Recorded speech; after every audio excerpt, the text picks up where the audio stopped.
talk about seeing how things are doing. How about we see how things are doing in Earlham? Because that's where we find our buddy, Iowa Almanac's Professor Jeff Stein. Hello, Stein. Lou, good morning. How are you? Great, but why are you in Earlham? Well, why not? Actually, I just had the great opportunity to talk to folks who gathered here at the Bricker Price Block, this wonderful facility. It's on the historic registry. It's a wonderful facility with stores down below and entertainment rooms up above. We just did stories from the Iowa Almanac, as we've been doing around the state, and as we'll be doing Tuesday when we come to the Metro and do this in Indianola. How about that? Yeah, Indianola and Bondurant. We'll give you the details of times and locations here coming up in just a couple of seconds. But first, how about we learn about something that happened on this day in Iowa history? Of course, a lot of people know Iowa from movies. And there is a certain movie that was out there, a major motion picture that was made in Iowa that had a very strong connection with the people and the landmarks in the city where it was made. This is a really cool one. It is, and we'll tell you about that one on Tuesday. This is called a tease because that story is for Tuesday. The one that I've got for you today actually is also from Dubuque, but it has to do with education. And we know that people in Iowa, well known for our good schools. And, you know, parents often look for things for their kids to do when school's not in session, but trying to keep students occupied during breaks and in the summer, that's a challenge. And it's been that way for a long time. So now let's go back around the turn of the 20th century. Some leaders in Dubuque were somewhat concerned. How do they keep city children involved in positive activities over the summer when school was not in session? The rural children had no problem, plenty of work to do on the farm, don't you know, but there was not enough for city children to do.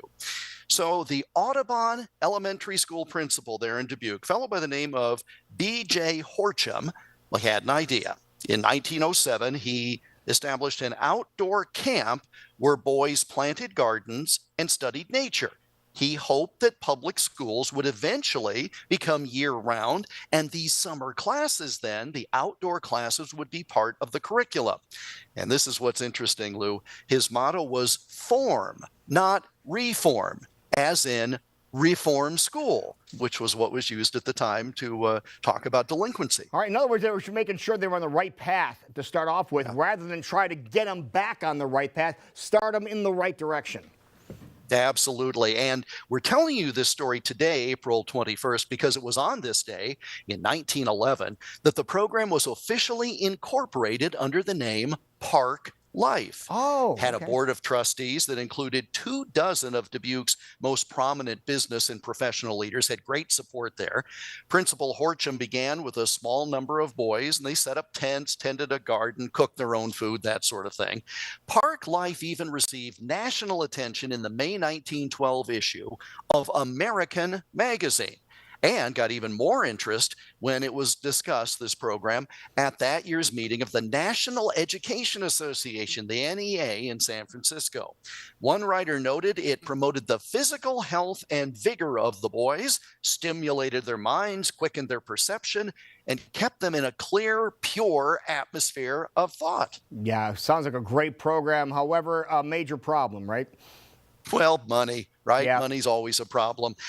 Horcham, the principal who came up with it, he even paid for things himself in the early days. Financial aid to the project declined over time, as actually did attendance, because there were so many other things that came up for youth to do. It was such a good idea. Other people came up with other similar ideas, and there just was not enough kids to go around. In many respects, therefore, the high point of this unique Park Life program occurred when it was incorporated and all the community leaders came together. And that happened on this date, Lou, in 1911. And if my math is correct, that's 112 years ago today. Your math is correct. So, great information about things that happened. Again, as you mentioned, another Dubuque story on Tuesday when you're going to be sitting or standing right here, right next to us in studio, which we are really looking forward to. And the reason you're going to be here with us next Tuesday is because you're going to appear twice on Tuesday right here in the Des Moines area. Tell everybody where you're going to be. You know, I hope you have the angelic setting for me when I come in studio, because I've got this sunlight in the background here at Earlham, and it's like this angelic setting, and I demand nothing less. Yeah, we have a little $1 grand for you, okay? 2 o'clock Tuesday of next week. in Indianola at the Senior Activity Center there. We'll tell stories from the Iowa Almanac. Then at 6 o'clock at the library in Bondurant, whole different presentation telling a variety of stories about Iowa radio and TV history. They are all free and open to the public. IowaAlmanac.com. Click on the events tab, and the whole list is right there, Lou. Great job, as always, sir, and we are really looking forward to seeing you next week in studio, my friend. It's been far too long. See you on Tuesday. See you on Tuesday there. Professor Jeff Stein, live in Earlham here today.